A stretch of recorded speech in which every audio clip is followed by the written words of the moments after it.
ಸ್ನೇಹಿತರೆ, ಮೀಡಿಯಾ ಮಾಸ್ಟರ್ಸ್ಗೆ ಸ್ವಾಗತ ಸುಸ್ವಾಗತ. ಗೆಳೆಯರೆ, ನಾಯಿ ಬಾಲಕ ದಬ್ಬೆ ಕಟ್ಟಿದ್ರೆ ಅದು ನೆಟ್ಗಾಗತ್ತೆಯೇ? ಈ DMK ಪರಿಸ್ಥಿತಿ ಅದಕ್ಕಿಂತ ಭಿನ್ನವಾಗಿ ಏನು ಕಾಣ್ತಾ ಇಲ್ಲ. ಈ ತಮಿಳು ರಾಜಕೀಯ ಪಕ್ಷಗಳಿಗೆ ಒಂದು ಕೆಟ್ಟ ಚಾಳಿ ಇದೆ. ಮನೆಗೆ ಬ್ರಾಹ್ಮಣರನ್ನು ಕರೆಸಿ ಪೂಜೆ ಮಾಡಿಸಿ ಹೊರಗೆ ಬಂದು ಕೂಡಲೇ ಅವರನ್ನೇ ಬೈಕೊಂಡು ಓಡಾಡೋ ಸಂಸ್ಕೃತಿ ಅವರದ್ದು. ಯಾವಾಗ ಈ DMK ಕೆಳಗೆ ಬಿತ್ತು ಅಥವಾ ಬೀಳ್ತೀವಿ ಅಂತ ಅವ್ರಿಗೆ ಅನ್ಸುತ್ತೋ ಆಗೆಲ್ಲ ಸನಾತನವನ್ನ ಬಯ್ಯೋದಕ್ಕೆ, ತಮಿಳು ಅಸ್ಮಿತೆಯ ಭಜನೆ ಮಾಡೋದಕ್ಕೆ ಅವರು ಶುರು ಮಾಡ್ತಾರೆ.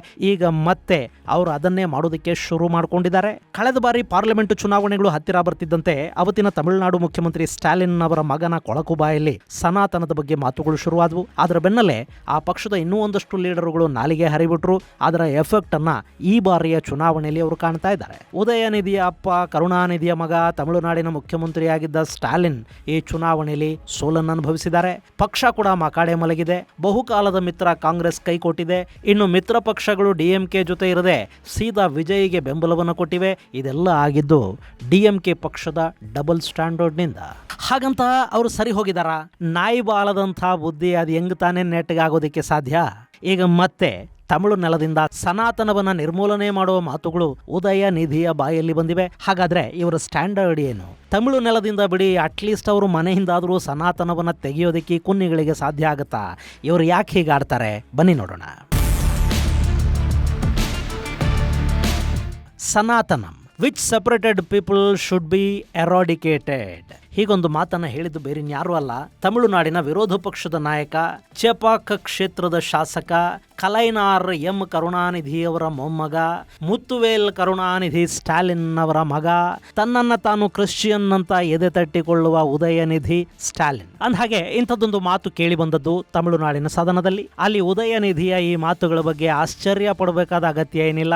ಈ ಹಿಂದೆ ಕೂಡ ಈತನ ಬಾಯಿ ಸನಾತನದ ವಿರುದ್ಧ ಸಾಕಷ್ಟು ಬಾರಿ ವಿಷ ಉಗುಳಿದ್ದಿದೆ. ಗೆಳೆಯರೆ, ಉದಯನಿಧಿಯನ್ನ ತಮಿಳುನಾಡಿನ ಮಾಜಿ ಮುಖ್ಯಮಂತ್ರಿ ಎಂ ಸ್ಟಾಲಿನ್ ತಮ್ಮ ಉತ್ತರಾಧಿಕಾರಿಯಾಗಿ ನೇಮಕ ಮಾಡಿದ್ರು. ಅಷ್ಟೇ ಅಲ್ಲ, ತಮಿಳುನಾಡಿನ ಉಪಮುಖ್ಯಮಂತ್ರಿ ಕೂಡ ಆಗಿದ್ದ ಉದಯನಿಧಿಯ ವಿರುದ್ಧ ಬಿಜೆಪಿ ಅವತ್ತಿನ ರಾಜ್ಯಾಧ್ಯಕ್ಷ ಅಣ್ಣಾಮಲೈ ಸಾಕಷ್ಟು ಆರೋಪಗಳನ್ನು ಕೂಡ ಮಾಡಿದ್ರು. ಭ್ರಷ್ಟಾಚಾರದ ಮೂಲ ಪುರುಷ ಈ ಉದಯನಿಧಿ ಅನ್ನೋ ಮಾತುಗಳನ್ನ ಅಣ್ಣಾಮಲೈ ಹೇಳಿದ್ರು. ಹೀಗೆ ತಮಿಳುನಾಡಲ್ಲಿ ಅಣ್ಣಾಮಲೈ ಅವರ ಮಾತುಗಳು ಪ್ರಾಮುಖ್ಯತೆಯನ್ನು ಪಡ್ಕೊಳ್ತಾ ಇದ್ದ ಹೊತ್ತಲ್ಲೇ ಉದಯನಿಧಿ ಸನಾತನ ಧರ್ಮದ ವಿರುದ್ಧ ನಾಲಿಗೆ ಹರಿಬಿಟ್ರು. ಆ ಮೂಲಕ ತಮ್ಮ ವಿರುದ್ಧ ಬಂದ ಆರೋಪಗಳೇನಿವೆ ಅವುಗಳ ಕಡೆಗಿನ ಜನರ ಗಮನವನ್ನ ಡೈವರ್ಟ್ ಮಾಡ್ಕೊಳ್ಳೋದಕ್ಕೆ ಬೇಕಾದ ವ್ಯವಸ್ಥೆಯನ್ನ ಮಾಡಿಕೊಂಡ್ರು. ಇನ್ನು ಸನಾತನ ಧರ್ಮದ ಬಗ್ಗೆ ಮಾತಾಡುವಾಗ ಕೂಡ ಅವರಿಗೆ ಅವರು ಪಕ್ಷದ ಹೆಸರೇ ನೆನಪಾಗಿರ್ಬೇಕು. ಹೀಗಾಗಿ ಅದನ್ನ DMK ಅಂತ ಕರೆದು ಬಿಟ್ರು. DMK ಅಂದ್ರೆ ಏನ್ ಗೊತ್ತಾ? Dengue, malaria, cholera. ಇನ್ನು ಈ ಮಾತುಗಳಿಗೆ ಅವ್ರ ಬಳಿ ಸಮರ್ಥನೆ ಕೂಡ ಇತ್ತು. ಸನಾತನ ಧರ್ಮದಲ್ಲಿ ಸಾಕಷ್ಟು ಭೇದಗಳಿವೆ, ಅದು ಸಮಾಜವನ್ನ ಬೇರೆ ಬೇರೆ ಮಾಡುತ್ತೆ, ಅಲ್ಲಿ ಜಾತಿ ತಾರತಮ್ಯ ಅತಿಯಾಗಿದೆ, ಹೀಗಾಗಿ ನಾನು ಇಂಥ ಹೇಳಿಕೆಯನ್ನ ಕೊಟ್ಟೆ ಅನ್ನೋದು ಸಮರ್ಥನೆ. ಈ ಮಾತುಗಳಿಗೆ ಬಿಜೆಪಿ ದೊಡ್ಡ ಮಟ್ಟದಲ್ಲಿ ವಿರೋಧ ವ್ಯಕ್ತಪಡಿಸಿತು. ಉದಯನಿಧಿಯ ಮಾತುಗಳನ್ನ ಪೊಲಿಟಿಕಲ್ ಆಗಿ ಬಳಕೆ ಮಾಡೋದಕ್ಕೆ ಶುರು ಮಾಡ್ತು. DMKಯನ್ನ ಸನಾತನ ಧರ್ಮದ ವಿರೋಧಿಗಳವರು ಅಂತ ಬಿಂಬಿಸೋ ಪ್ರಯತ್ನ ಬಿಜೆಪಿ ಕಡೆಯಿಂದ ಆಯಿತು. ಆದ್ರೆ ದ್ರಾವಿಡ ಪಕ್ಷಗಳಿಗೆ ಹಾಗೆ ಕೆಲವರಿಗಿರೋ ನಂಬಿಕೆ ಏನು ಅಂದ್ರೆ, ಸನಾತನದ ವಿರುದ್ಧ ಮಾತನಾಡಿದಷ್ಟು ತಮಿಳುನಾಡಲ್ಲಿ ಹೆಚ್ಚು ಓಟುಗಳು ಬರುತ್ತವೆ ಅನ್ನೋದು. ಅದರಲ್ಲೂ ಉದಯನಿಧಿ ಸ್ಟಾಲಿನ್ ಅಂತೂ ತನ್ನನ್ನು ತಾನು ಕ್ರಿಶ್ಚಿಯನ್ ಅಂತ ಹೇಳ್ಕೊಳ್ಳೋದ್ರ ಮೂಲಕ ಕ್ರಿಶ್ಚಿಯನ್ ಮತ ಧ್ರುವೀಕರಣ ಹಾಗೂ ದಲಿತ ಮುಸ್ಲಿಂ ಕಾಂಬಿನೇಷನ್ ನ ಪ್ಲಾನ್ ಮಾಡಿದ್ರು. ಅದರ ಜೊತೆಗೆ ತಮಿಳು ಅಸ್ಮಿತೆ ಅಂತ ಹೇಳ್ಕತಾ ಹೋದ್ರೆ ಅಲ್ಲಿನ ಒಂದಷ್ಟು ಮತಗಳು ಗ್ಯಾರಂಟಿ ಬೀಳುತ್ತವೆ ಅಂತ ಅವ್ರು ಅಂದ್ಕೊಂಡ್ರು. ಈ ಬಾರಿಯೂ ಸರ್ಕಾರ ನಮ್ಮದೇ ಅಂತ ಕನಸು ಕಾಣ್ತಾ ಇದ್ರು. ಆದ್ರೆ ತಮಿಳುನಾಡಿನ ಜನ ಸಮೂಹ ಈ DMKಯನ್ನ ಡೆಂಗ್ಯೂ, ಮಲೇರಿಯಾ, ಕಲರಾದ ತರಾನೇ ತಿರಸ್ಕಾರ ಮಾಡ್ತು. ಜೋಸೆಫ್ ವಿಜಯ್ ಅವರ ಚರಿಷ್ಮಾ ಅಲ್ಲಿ ಎಷ್ಟು ಕೆಲಸ ಮಾಡ್ತೋ ಅಷ್ಟೇ ಪ್ರಮಾಣದಲ್ಲಿ DMKಯ ಈ ದುರಹಂಕಾರ ಕೂಡ ಅವರ ಸೋಲಿಗೆ ಕಾರಣ ಆಯಿತು. ಜೆನ್ಜಿಗಳು ತಮಿಳು ಅಸ್ಮಿತೆಯ ಹೆಸರಿನ ವಂಚನೆಗೆ ಬಾರಿ ಜೋತು ಬೀಳಲಿಲ್ಲ. ಹಾಗೆ ವಂಶಾಡಳಿತದ ಪಕ್ಷಗಳನ್ನ ತಿರಸ್ಕರಿಸಿದ್ರು. ಹೊಸ ಅಲೆಗೆ ಜೈ ಅಂದ್ರು. ಗೆಳೆಯರೆ, ಇಲ್ಲಿ ಜೋಸೆಫ್ ವಿಜಯ್ ಗೆಲುವು ತಮಿಳುನಾಡಿಗೆ ಏನು ಒಳ್ಳೇದು ಮಾಡುತ್ತೋ ಗೊತ್ತಿಲ್ಲ. ಆದರೆ ಅಲ್ಲಿ ಸುಮಾರು 6 ದಶಕಗಳ ಕಾಲ ಬೇರೂರಿದ್ದ ಭ್ರಷ್ಟ ಮತ್ತು ವಂಶವಾಹಿನಿ ಪಕ್ಷಗಳನ್ನು ಕಿತ್ತೆಸೆದಿದ್ದಿದೆ ನೋಡಿ. ಅದೇ ಸದ್ಯಕ್ಕೆ ಆ ರಾಜ್ಯಕ್ಕಾಗ್ತಾ ಇರೋ ದೊಡ್ಡ ಉಪಕಾರ ಅಂತ ಹೇಳಿದ್ರೆ ತಪ್ಪೇನಲ್ಲ. ಹಾಗೆ ತಮಿಳುನಾಡಿನ ರಾಜಕೀಯ ಪಕ್ಷಗಳ ಹಿಪೋಕ್ರಸಿ ಮತ್ತು ಅವರ ಡಬಲ್ ಸ್ಟ್ಯಾಂಡರ್ಡ್ನ ಮಟ್ಟ ಹೇಗಿರುತ್ತೆ ಅನ್ನೋದನ್ನು ತೋರಿಸೋದಕ್ಕೆ ಇಲ್ಲೊಂದು ಸಣ್ಣ ವಿಡಿಯೋ ಇದೆ, ಅದನ್ನೊಂದ್ಸರಿ ನೋಡ್ಬಿಡಿ. ಗೆಳೆಯರೆ, ಈ ವಿಡಿಯೋದಲ್ಲಿ ನೀವು ನೋಡ್ತಾ ಇದ್ದೀರಲ್ಲ, ಈ ಹೆಣ್ಣು ಮಗಳ ಹೆಸರು ದುರ್ಗಾ ಸ್ಟಾಲಿನ್. ಕರುಣಾನಿಧಿ ಅವರ ಸೊಸೆ, ಉದಯನಿಧಿಯ ತಾಯಿ. ಇಲ್ಲಿ ನೀವು ನೋಡ್ತಾ ಇರೋದು ಸ್ಟಾಲಿನ್ ಮನೆಯ ಪೂಜಾಗೃಹ. ಅಲ್ಲಿರೋದು ಸನಾತನ ದೈವಗಳ ವಿಗ್ರಹಗಳೇ.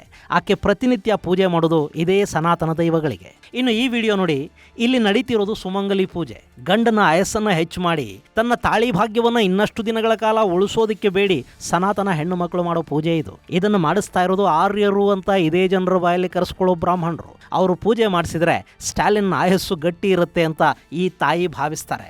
ಬೆಳಿಗ್ಗೆ ಎದ್ದು ಸ್ಟಾಲಿನ್ ಮಗ ಯಾರನ್ನ ಬೈತಾರೋ ಅವರನ್ನೇ ಕರೆಸ್ಕೊಂಡು ಅವರಿಂದಲೇ ಪೂಜೆ ಮಾಡಿಸಬೇಕು. ತಮ್ಮ ಮನೆಯಲ್ಲಿನ ಸನಾತನ ನಂಬಿಕೆಗಳನ್ನ ಕಿತ್ತೆಸೆಯೋದಕ್ಕೆ ಸಾಧ್ಯವಾಗದ ಇವರು ಇಡೀ ತಮಿಳುನಾಡಿನಿಂದ ಅದನ್ನು ಬೇರ್ಪಡಿಸೋದಕ್ಕೆ ಸಾಧ್ಯ ಆಗುತ್ತಾ?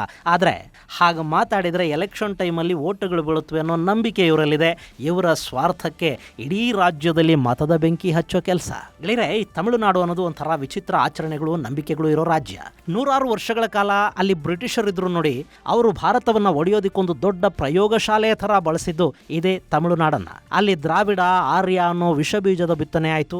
ಬ್ರಿಟಿಷರ ಕಾಲದಲ್ಲೇ ಇಲ್ಲಿ ಭಾರತದ ವಿಷಯದಲ್ಲಿ ಒಂದು ಪ್ರತ್ಯೇಕತಾವಾದವನ್ನ ಅವರು ಹಬ್ಬಿಸುವ ಕೆಲಸ ಮಾಡಿದ್ರು. ದೊಡ್ಡ ಪ್ರಮಾಣದಲ್ಲಿ ಇಲ್ಲಿ ಮತಾಂತರಗಳು ಆದವು.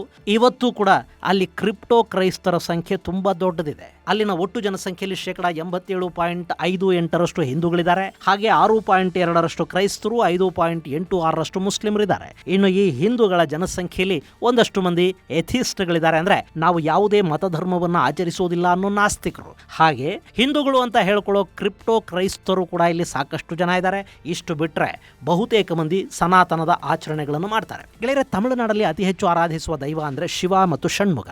ಆ ಬಳಿಕ ವಿಷ್ಣುವನ್ನ ಆರಾಧಿಸುವ ಜಾಗಗಳು ಕೂಡ ಅಲ್ಲಿ ಸಾಕಷ್ಟಿವೆ. ತಮಿಳುನಾಡಲ್ಲಿ ಆಳ್ವಿಕೆಯನ್ನು ಮಾಡಿದ ಸಾಕಷ್ಟು ರಾಜಮನೆತನಗಳು ಅಲ್ಲಿ ಶಿವ, ಶಕ್ತಿ ಹಾಗೂ ವಿಷ್ಣು ಮಂದಿರಗಳನ್ನ ನಿರ್ಮಾಣ ಮಾಡಿದ್ರು. ಇವತ್ತಿಗೂ ಆ ದೇವಾಲಯಗಳಲ್ಲಿ ಹಾಗೆ ಇವೆ. ಅಷ್ಟೇ ಅಲ್ಲ, ತಮಿಳುನಾಡಿಗೆ ಸಾಕಷ್ಟು ಆದಾಯವನ್ನು ಕೂಡ ತಂದು ಕೊಡ್ತಾ ಇವೆ. ಅರೆ, ವಿಷ್ಣು, ಶಿವ ಇವೆಲ್ಲ ಸನಾತನದ ದೈವಗಳಲ್ವೇ? ಹೌದು, ಅವು ಸನಾತನ ಧರ್ಮದಲ್ಲಿ ಆರಾಧಿಸುವ ದೈವಗಳೇ. ಅದರ ಜೊತೆಗೆ ತಮಿಳುನಾಡಿನ ಜನ ಐನಾರ್, ಕರುಪ್ಪು ಸ್ವಾಮಿ, ಮಾರಿಯಮ್ಮನ್ ಮುಂತಾದ ದೇವತೆಗಳನ್ನು ಕೂಡ ಆರಾಧನೆ ಮಾಡ್ತಾರೆ. ಅಲ್ಲಿ ಜಾತ್ರೆಗಳು ನಡೆಯುತ್ತವೆ. ಪ್ರತಿ ಊರಲ್ಲೂ ಆ ದೈವಗಳಿಗೆ ಪೂಜೆ ಸಲ್ಲಿಸಲಾಗುತ್ತೆ, ಬಲಿ ಕೊಡಲಾಗುತ್ತೆ.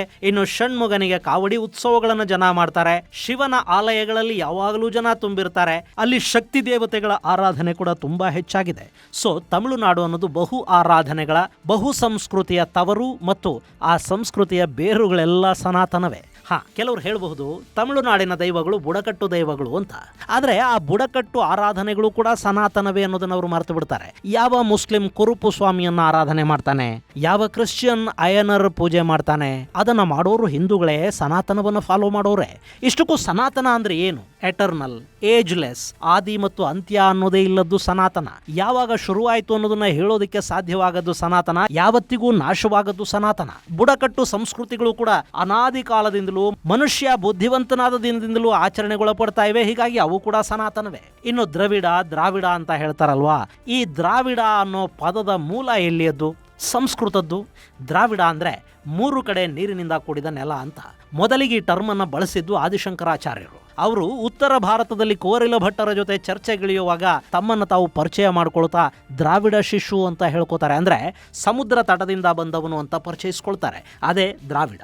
ದ್ರಾವಿಡ ಅನ್ನೋದು ತಮಿಳು ಪದ ಅಲ್ಲ, ಸಂಸ್ಕೃತ ಅನ್ನೋದು ಆರ್ಯರ ಭಾಷೆ. ಆದ್ರೆ ಅದೇ ಭಾಷೆಯಲ್ಲಿ ಇವರನ್ನ ದ್ರಾವಿಡರು ಅಂತ ಆರ್ಯರೇ ಕರೆದ್ರ? ಅದು ಹೌದಾದ್ರೆ ಅದನ್ನ ಇವರು ಇನ್ನೂ ಯಾಕೆ ಇಟ್ಕೊಂಡಿದ್ದಾರೆ?